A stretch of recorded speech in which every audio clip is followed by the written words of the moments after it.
Teror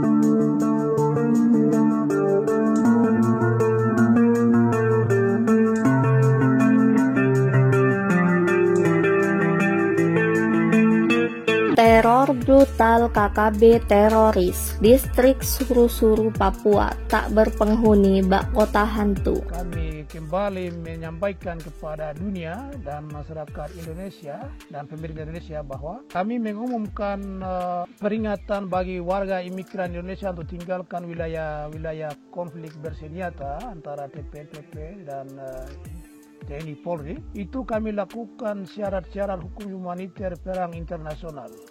Oleh karena itu kami tegaskan kepada TNI Polri untuk tidak melakukan propaganda murahan dengan menghasut orang-orang asli Papua untuk mengeluarkan pernyataan yang kontraproduktif dengan pernyataan kami. Karena pernyataan kami lakukan standar PBB, di mana jika ada konflik bersenjata, masyarakat sipil harus dilindungi. Syarat itu kami sudah lakukan dengan mengumumkan tinggalkan wilayah perang, karena Anda tidak punya hak tinggal di sana. Kami tidak perlu pembangunan dari Indonesia apapun. Jadi segera tinggalkan. Kau punya perdagangan, makanan, minuman, itu kami tidak perlu. Kita kembali ke alam. Tentu masyarakat setempat sebetulnya dia juga kecewa atas perbuatan kelompok kriminal. Namun karena mereka bersenjata, mereka tidak berani melakukan hal-hal yang frontal seperti yang kemarin dilakukan oleh KKB terhadap warga masyarakat. Itulah yang fakta-fakta di lapangan bagaimana kekerasan itu menimpa pada masyarakat baik pendatang maupun masyarakat asli Papua itu sendiri. Ini yang juga kita sebagai warga Indonesia, kita sebagai cukup prihatin apa yang dilakukan oleh kelompok kriminal bersenjata, karena mereka selalu melakukan kekerasan baik kepada orang maupun barang. Ada salah apa dengan mereka? Itu yang notabene yang perlu kita pertanyakan. Memang mereka beralasan saya tidak butuh pembangunan, saya butuh kemerdekaan dan sebagainya. Itu kan narasi-narasi yang dibangun oleh mereka. Namun kita saat ini bagaimana untuk memberikan penguatan kepada seluruh warga masyarakat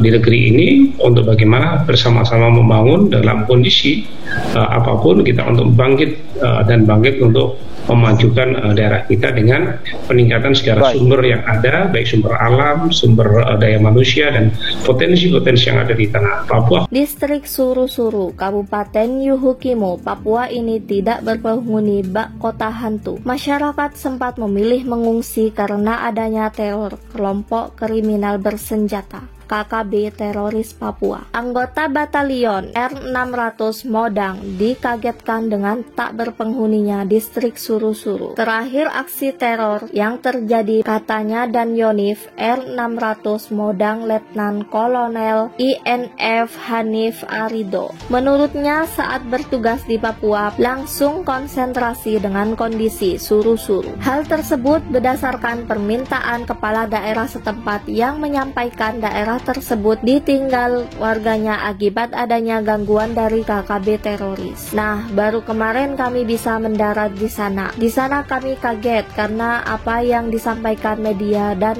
kepala daerah ternyata benar. Tak ada satu orang pun warga di sana, ujarnya. Letkol Hanif Arido mengajak masyarakat distrik Suru-Suru untuk kembali ke rumah masing-masing, sebab pihaknya menjamin keamanan. Kehadiran saya bersama prajurit Batalion R600 Modang untuk memberikan rasa aman yang nyata kepada warga setempat. Hidup di hutan hanya membuat kita semakin terpuruk, apalagi anak-anak. Mereka butuh pendidikan, kesehatan, dan bermain, katanya. Dan Dim 1715 Yuhukimo menambahkan insiden teror KKB Papua. Warga berbondong-bondong meninggalkan perkampungan karena rasa takut. Dari hasil analisis kami, ada teror di TPNPB dan politik di sana. Kenapa ada politik? Lantaran kelompok ini kami deteksi ditunggangi elit-elit politik yang tak menyukai kepala daerah di sana. Hanya saja yang jadi korban masyarakatnya, kata Ted Hall. Menurut ia, warga setempat masih berada di wilayah tersebut, hanya saja tidak lagi mendiami kampung yang mereka bangun, melainkan memilih tinggal di dalam hutan. Pemda setempat bersama TNI selalu berupaya mengajak mereka kembali hidup seperti biasa di kampung.